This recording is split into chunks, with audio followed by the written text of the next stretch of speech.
Humans! Are you gonna eat me? No? But humans only ever come to the warren to kill and destroy. Well, if you promise to be friendly, then I suppose I should introduce myself. My name is Dandelion, and this is my home. I know it isn't the biggest or the nicest warren around, but I think that this hill is the best place for any rabbit to live in the whole wide world. Why, I bet even ahrairah himself would say so. But oh, that's right. You humans don't know anything about ahrairah. You see, ahrairah was the first rabbit. He was the cleverest, the fastest, the most noble of any rabbit to ever live. It was he who showed us how to truly live like rabbits. He showed us how to forage, how to hide, how to run, how to dig holes, and even how to play tricks. Oh, he could always play the best tricks. In fact, since you're here and you haven't eaten me yet, why don't I tell you a story of ahrairah's most amazing trick of all? This is the tale of ahrairah and the king's lettuce. There was once a time when it seemed like all of ahrairah's luck had run out. He and his fellow rabbits were living in a terrible, awful swamp. The sky was dreary and gray, and the only food that they could find was coarse, soggy, and bitter. The ground was too wet to even dig a decent hole, and water would seep up into the holes whenever they tried. Indeed, ahrairah was desperate to leave that horrible swamp. But none of the other animals trusted him. They had all grown too suspicious of ahrairah's tricks. So there was nowhere for the rabbits to go. Then one day, the proud and haughty Prince Rainbow was walking by the swamp. He would do this every so often just to make sure that ahrairah hadn't figured out some way to escape from the swamp. Now, although Prince Rainbow was arrogant, for sure, he was also very powerful, because the sun god Frith had given him powers over the hills and the sky, and it was his job to order the world as he saw fit. So, ahrairah approached Prince Rainbow and implored him, "Prince Rainbow, my people are cold and wet. They will soon become sick and die if we cannot leave this swamp. How much longer will you hold us here?" "ahrairah, it is not my fault that all of the other animals believe that you are a trickster and a thief. Your tricks have finally caught up with you, and so you must stay here until you can convince us that you will be an honest rabbit." "Then we will never leave. How can I tell my people not to live by their wits? I would sooner tell the sun not to rise. But tell me this. Would you let us leave if I managed to swim across a lake that was filled with crocodiles?" "Oh no, ahrairah, I have already heard of that trick of yours, and I know how it was done." "Well, then would you consider letting us leave if I could steal some of the king's lettuces from out of his garden?"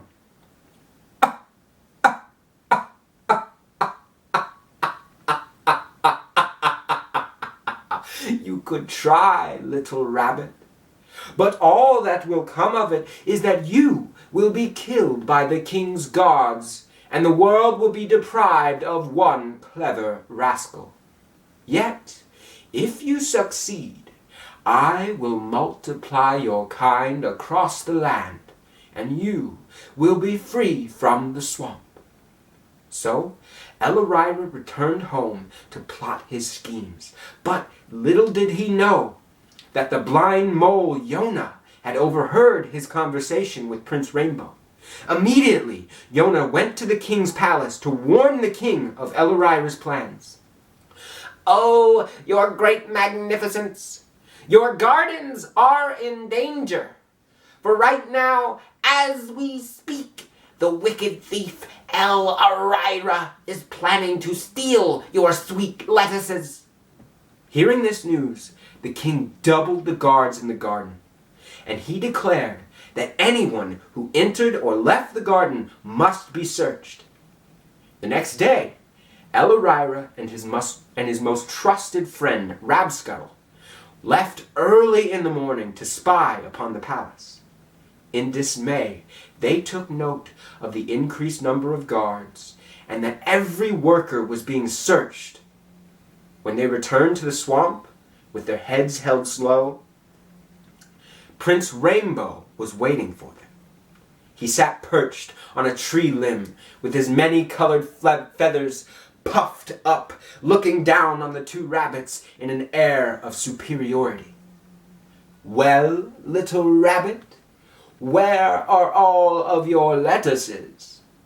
"Do not worry, they will be here soon enough. There are far too many for us to carry, so I am having them delivered. But I really can't talk right now. I have important rabbit business to handle, so I must go." Then, with haste, Rabscuttle and ahrairah stole away to a secret place where they could discuss their plans, and there they spoke for one night and one day. The following evening, Rabscuttle traveled to a small garden just a short walk outside of the palace. Now this garden did not have any sweet lettuces. In fact, it was hardly much of a garden at all. But this was the place where all of the noble children of the kingdom would come out to play in the afternoon. Now Rabscuttle was very small, even for a rabbit. So when the children were out playing, Rabscuttle popped out of the hole that he was hiding in and joined them. He befriended the king's son, and when the guards became suspicious of Rabscuttle as the children were entering the palace, the little prince shouted, "Leave my friend alone!" So Rabscuttle entered the palace. This was the first step in ahrairah's plan. Next, he crept into the royal storerooms where all of the king's food was housed. Then he set about spoiling every bit of food that he could find. Rabscuttle cracked the noble nuts, he peeled the king's favorite fruits, and he poisoned the royal grasses and roots. Rabscuttle spoiled every piece of food that he saw in the storeroom, except, of course, for what he ate himself.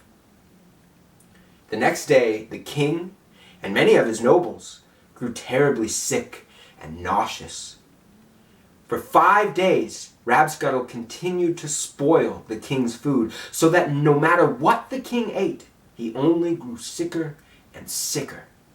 Then, on the 6th day, Rabscuttle snuck back out of the palace and returned to ahrairah to tell him that his mission had been a success.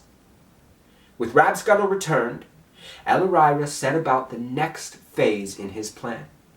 He began to dress himself in an elaborate disguise. His large, fluffy tail was clipped short, and his fur was trimmed and dyed with berries. He covered himself in grasses and leaves to even further alter his appearance, and he even found a way to disguise his scent. By the time that ahrairah was finished, not even his own mother could recognize who he was. So, he set out for the palace, but before he left, ahrairah instructed the other rabbits to begin running up and down the border of the swamp while growling viciously. When ahrairah arrived at the palace, he strutted boldly up to the guards. "You there! Take me to the king! I have been sent by Prince Rainbow to divine what sort of sickness has befallen this kingdom. Do not dally, I will not wait for long." Now the guards were shocked, to say the least, but they were also skeptical. So the captain of the guard responded, "I cannot take you to see the king unless you show me proof that what you say is true." "Fine then, What do I care if one little king should die? I will return to the land beyond the golden river of Frith and tell Prince Rainbow that his royal guards refuse me like they would some petty criminal. Wait, sir, doctor, please. I will take you to see the king. When ahrairah entered the throne room, it was clear that the king was in dire condition. After 5 days of awful stomach aches and nausea, the king was practically begging ahrairah to heal him, and he promised that he would do anything that ahrairah advised. So, ahrairah made a great big show of examining the king. He checked his ears and his eyes. He looked inside of his mouth and up his nose. He even listened to his chest and his belly.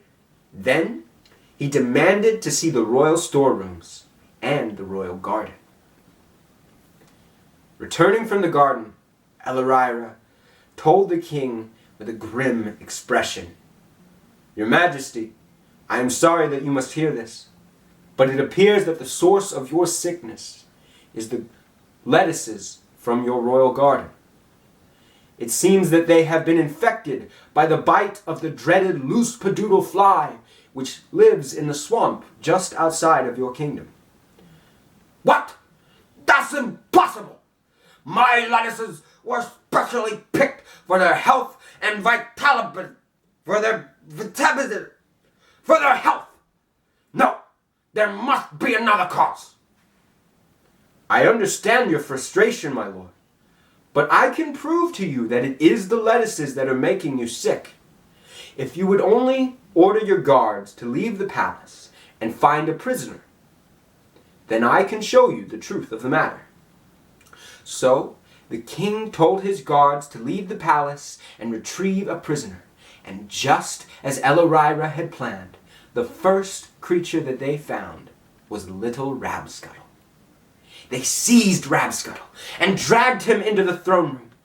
Then ahrairah walked up to Rabscuttle with a single head of lettuce in his paw. Ah, a rabbit. Disgusting creature. All the better. Nasty rabbit, eat this lettuce. So Rabscuttle did as he was told. He ate the lettuce, and a moment later, he began to moan. And clutch at his belly. He started to roll and thrash about on the ground.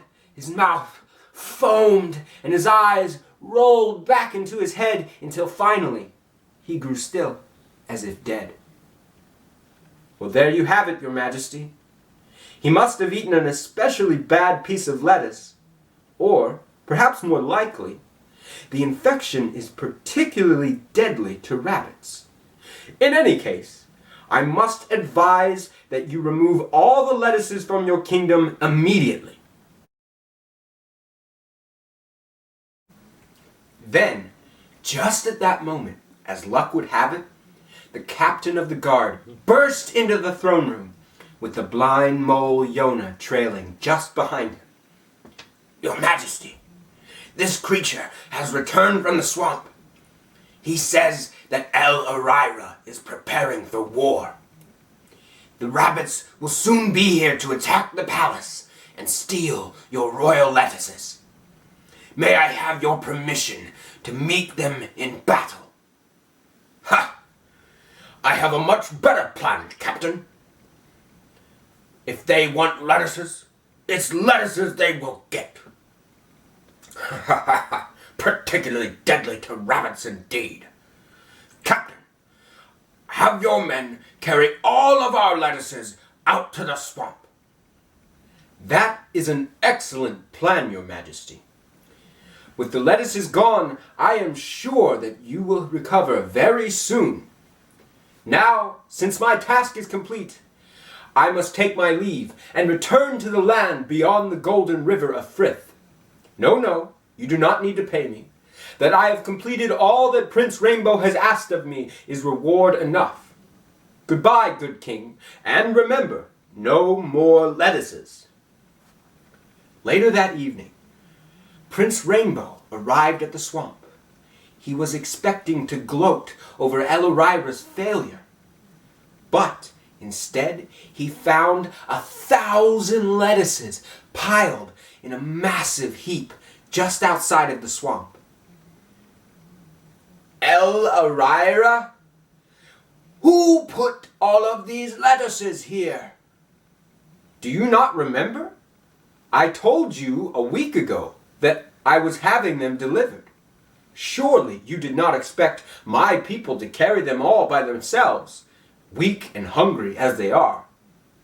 But they will soon recover, just as I have prescribed, for I am a doctor now, as I am sure you will soon hear." Prince Rainbow was very pleased to find that ahrairah was finally acting like an honest rabbit. And he knew that he had to keep up his end of the bargain as well. So, he let the rabbits out of the swamp, and he multiplied them all over the world. Then, there was never a garden that was safe from rabbits again, for ahrairah would supply them with 1,000 different tricks, the best in all the world.